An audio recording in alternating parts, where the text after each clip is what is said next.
কোরবানির ক্ষেত্রে এটা মনে রাখতে হবে, কোরবানি যেন হয় আমার আপনার জিন্দেগি গুনাহমুক্ত অবস্থা।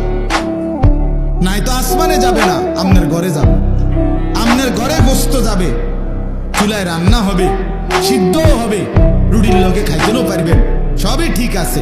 কিন্তু আসমানে যেতে হলে, আল্লাহর কাছে যাইতে হলে তাকওয়া লাগে, তাকওয়া লাগে। টাকাটা হালাল হইতে হবে। 1 টাকা হারামের টাকা, এটা দিয়া কোরবানি কবুল হয় না। এবং হারাম টাকার শরীক যে হয় তার কারণে বাকিদের কোরবানিও কবুল হয়। আপনি যদি বলেন বুঝমু কেমনে, না বুঝলাম না, হেতের লগে করেন কেন? কথা বলেন না কেন? আপনি 1.5 লাখ টাকা 3 লাখ টাকার গরু লোক দেখাইতেন গেলেন কেন? আপনার সন্দেহ হয়, আবার সামর্থ্য আপনার পুরা নাই, কম, আপনি পুরা পারতেন না 1 লাখ টাকার কোরবানি দিতেন, আপনি খাসি কোরবানি দেন। এটা তো ইবাদত, এটা তো গোস্ত খাওয়া না। কথা বুঝছেন? এই জন্য মনে রাখতে হবে, 1 টাকা হারাম টাকা, সুদের টাকা, ঘুষের টাকা, বাজারে ব্যবসা করে ওজনে কম দেয়,